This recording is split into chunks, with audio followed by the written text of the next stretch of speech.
Railway ट्रॅकवरचे दृश्य जे आहे ते आपण या ठिकाणी पाहताय। या आंदोलनकर्त्यांमध्ये महिलांची संख्या सुद्धा लक्षणीय आहे आणि त्यांच्याकडून सातत्याने हीच मागणी केली जाते की आरोपीला कठोरातली कठोर शिक्षा जी आहे ती दिली जावी आणि फाशीची शिक्षा आजच्या आज दिली जावी।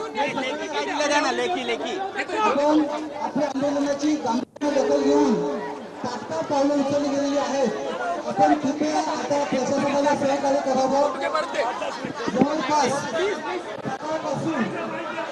सकाळपासून या ठिकाणी हे आंदोलन सुरू आहे आणि त्याच्यामुळे ट्रेन बंद आहे। आव्हान आहे की आपण या ठिकाणी आता देतो हे पकडा जरा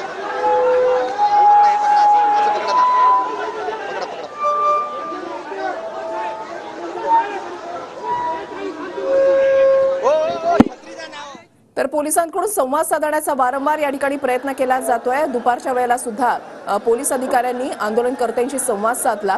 आम्ही लेखी तुम्हाला लिहून द्यायला तयार आहोत, मात्र कृपया करून रेल्वे ट्रॅक जो आहे तो रिकामा करावा जेणेकरून रेल्वे जी आहे ती सुरळीत सुरू होईल असं आवाहन त्यांच्याकडून करण्यात आलं।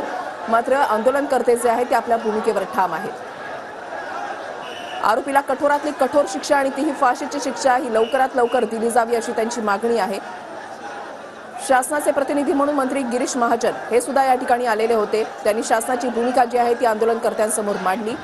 नागरिकांनी कायदा हातात घेऊ नये असं आवाहन जे आहे ते सातत्यानं केलं जात आहे पोलिसांकडून आणि गिरीश महाजन यांनी सुद्धा हे आवाहन केलं।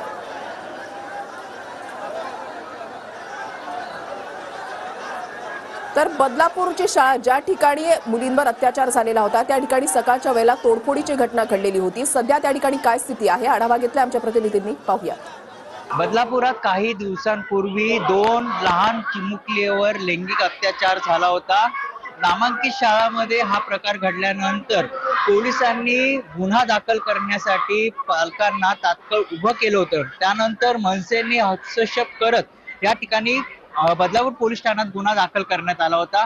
मात्र आता पालकांनी एकच मोठा मोर्चा आणि आंदोलन केलं आहे। पालकांनी एकच आंदोलन या ठिकाणी केल्याचं चित्र पाहायला मिळत आहे, कारण की या शाळेमध्ये असणाऱ्या शिपायांनी हे कृत्य केल्याचं देखील म्हटलं जात आहे। आरोपींना अटक केली असेल तरी त्यांना फाशीवर न्या, फाशीची शिक्षा द्या अशी मागणी ह्या पालकांकडून होत आहे। जर आमच्या मुलीवर अत्याचार झाले तर बाकीच्या मुली सुरक्षित आहे का असा देखील प्रश्न या ठिकाणी उपस्थित होतो, कारण की मोठ्या प्रमाणात पालक वर्ग असेल किंवा सर्व पक्षीय या ठिकाणी बदलापूर बंद हाकेला पुकारला आहे आणि त्यातच आदर्श बदलापूर शाळेच्या बाहेर देखील मोठ्या प्रमाणात पालकांनी आंदोलन केलं आहे। मोठा पोलिसांचा बंदोबस्त आपल्याला या ठिकाणी पाहायला मिळत आहेत। गणेश सोबत मयुरेश जाधव, TV9 मराठी, बदलापूर। तर शाळा परिसराच्या बाहेर 2 मुलींवर काही अत्याचार झाल्याची घटना समोर आल्यानंतर पोलिसांनी गुन्हा दाखल करून आरोपीला तात्काळ अटक करण्यात आलेली आहे। हा गुन्ह्याचा तपास तातडीनं पूर्ण करून कोर्टात दोषारोप पाठवण्याची तयारी ठेवण्यात आलेली आहे। दोषारोप देखील पुराव्याच्या अंती तात्काळ दाखल करण्याची तयारी ठेवली आहे। फास्ट ट्रॅक कोर्टामध्ये ही केस चालवण्याची तयारी ठेवलेली आहे। कठोर कारवाई आरोपींवर निश्चित होणार आहे। या संपूर्ण प्रकरणामध्ये शिक्षण विभागाने देखील कारवाई केलेली आहे। पोलीस विभाग देखील यामध्ये ज्यांच्या विरुद्ध पुरावे आढळतील त्यांच्यावर कठोर कारवाई करणार आहे।